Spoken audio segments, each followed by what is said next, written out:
Infelizmente, muitos lares em nossos dias têm se transformado em verdadeiros campos de batalha. Na verdade, o lar deve ser um lugar de refúgio. E é isso que estamos apresentando no Encontro com a Palavra. Fique atento a mais um estudo que o Ministério Cooperativo Internacional leva a você. Com vocês, Pastor Edson Bruno.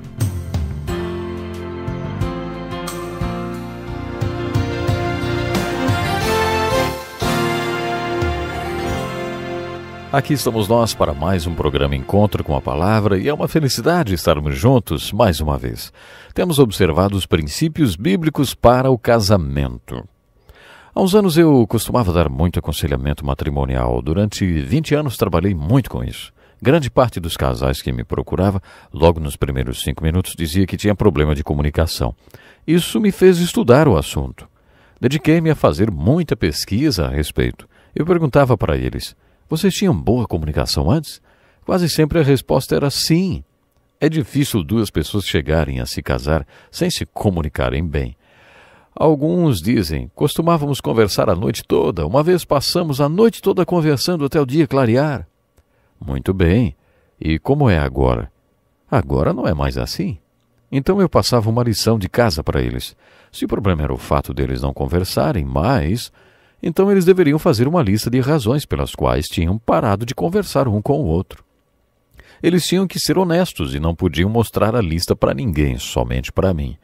Se eles não conversavam mais porque acabavam ficando nervosos um com o outro, deveriam listar aquilo que os tirava do sério.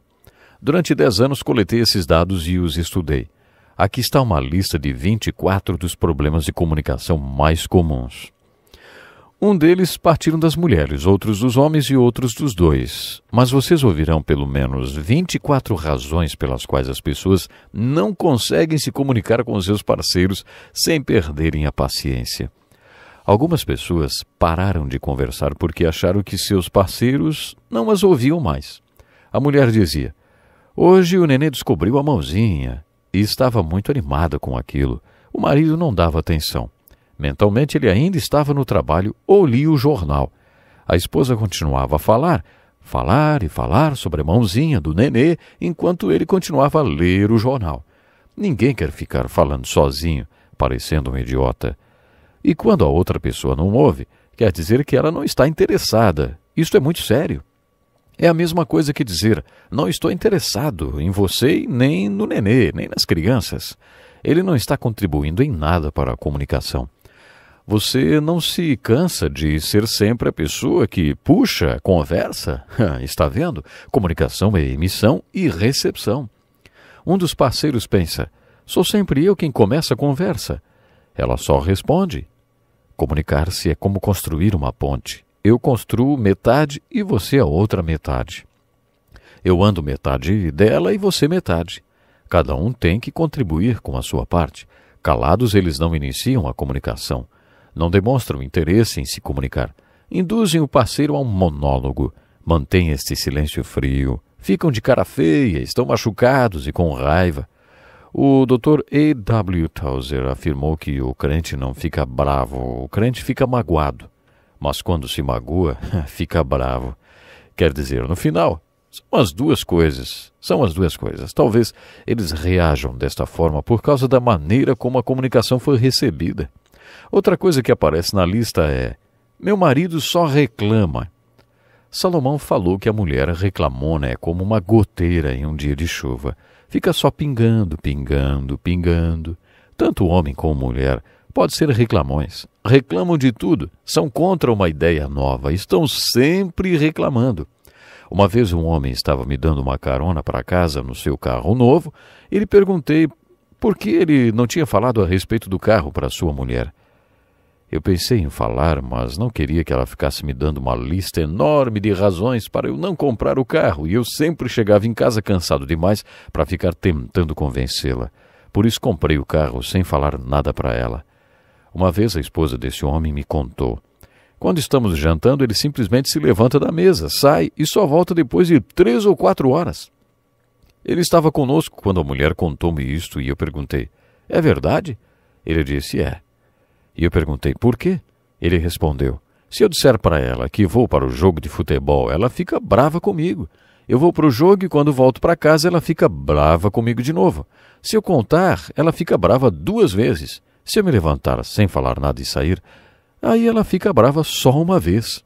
Melhor do que ficar brava 2 vezes, ele disse. Por isso ele nunca dizia que estava indo para o jogo.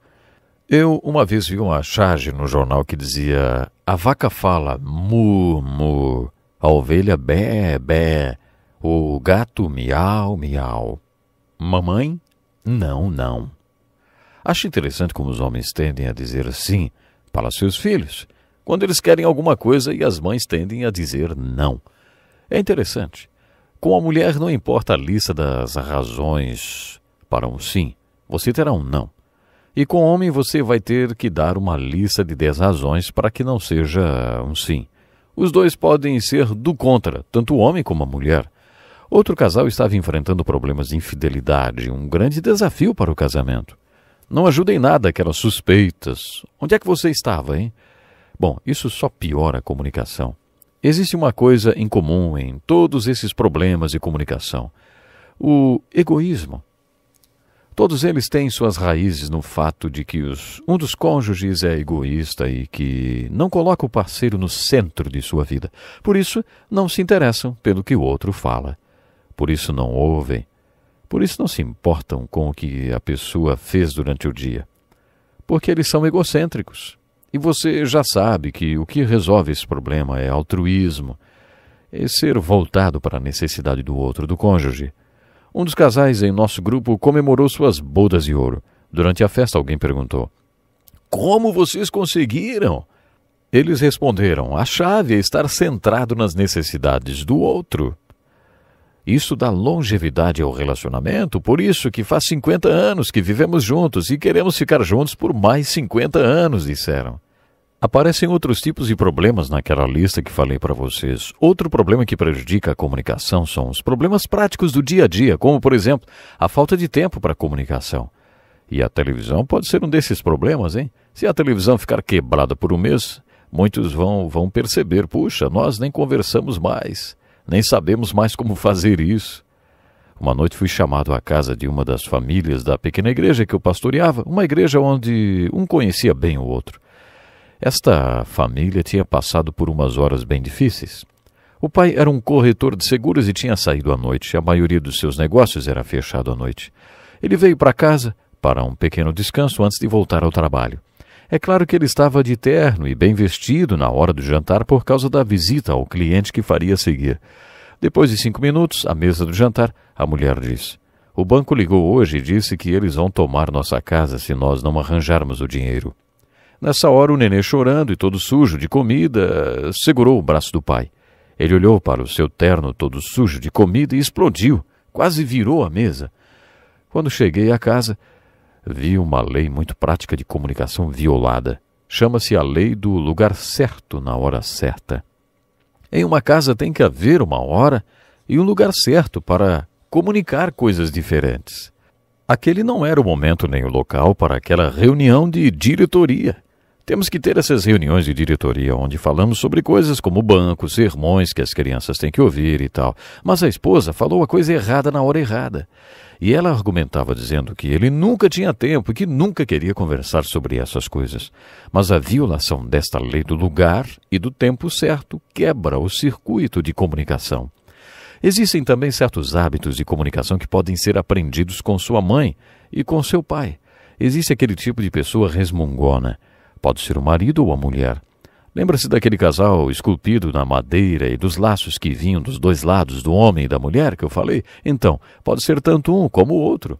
Você pode adquirir este hábito de sempre resmungar e reclamar, não importa o que seja dito. Dizem que quando você começa a jogar golfe, tem uma sorte de iniciante. Depois começa a adquirir vícios no modo como segura o taco ou lança a bola. Em comunicação é assim também. Você pode contar com a sorte de iniciante. Você está apaixonado, amando e faz ótimas tacadas.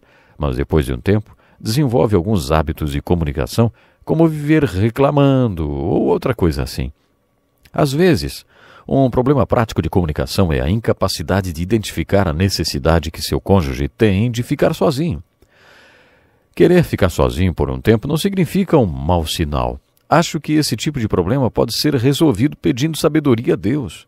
Um dos meus versículos preferidos na carta de Tiago é: se algum de vocês tem falta de sabedoria, peça a Deus. Quanto mais velho eu fico, mais oro por isso. Não sei o que fazer. Preciso de sabedoria que não tenho. O Senhor nos diz para pedirmos e diz que vai dar. E diz também que não vai bater a porta na nossa cara. Por isso estou pedindo agora. Essa é minha oração muitas vezes. É surpreendente como Deus responde e me dá a sabedoria que eu preciso. Existem também os problemas físicos de comunicação. Acredito que não percebemos a importância dos fatores físicos na comunicação. Por exemplo, é claro que vocês têm um ritmo de 18 horas de trabalho todo dia e reservam a meia-noite para conversar. É claro que isso vai prejudicar a comunicação de vocês. A melhor comunicação não acontece quando os dois estão cansados. Você acha que uma doença em um dos dois não interfere na comunicação? Se você é um marido sábio, sabe que sim. Conheci um casal cuja mulher tinha dificuldade para se comunicar. Ela tinha passado por uma cirurgia em um dos ouvidos que estava sendo destruído por um câncer. Isso causou todos aqueles problemas emocionais muito difíceis de superar. Havia um fator físico prejudicando a comunicação deles. Você não acha que a comunicação será prejudicada se o seu cônjuge estiver deprimido? Pode ser que o marido não queira ouvir ou a mulher não queira ir àquele show ou a um daqueles outros encontros. Talvez um dos dois esteja doente ou tenha passado por uma cirurgia. Você já reparou como as pessoas gostam de falar de doença quando estão doentes? Percebi isto há muito tempo quando fiquei doente. Isso chama-se complexo de mártir. E você já reparou que ninguém parece interessado em ouvir você? Eu percebia que as pessoas me perguntavam como eu estava passando, mas, na verdade, não estavam interessadas na resposta. Normalmente, respondo que estou ótimo, que tudo vai muito bem, maravilhoso, porque ninguém está mesmo interessado em ouvir sobre minha saúde, meus problemas e minhas dificuldades. Esse pode ser mais um fator físico na comunicação. A questão da comunicação é algo muito importante, vamos dizer, primordial, para o relacionamento de um casal. Por isso, eu gostaria que a partir de hoje você viesse sinceramente tomar a decisão diante de Deus, de pedir que Ele venha lhe ajudar, se você tem problemas nessa área, que você possa aprender a se comunicar de verdade, que você possa viver em comunicação constante com seu cônjuge. Você, homem, mulher, você precisa se comunicar. Isto lhe levará a uma dimensão muito importante no seu relacionamento. Vamos ficando por aqui hoje, mas não esqueça, no próximo programa tem mais. Até lá. Que lição importantíssima. Obrigado, Pastor Edson Bruno. Prezado ouvinte, coloque em prática o que você ouviu aqui. Sem dúvida, sua vida será grandemente abençoada. Este é um estudo escrito pelo Dr. Dick Woodward, na voz do Pastor Edson Bruno. Escreva-nos e solicite o material.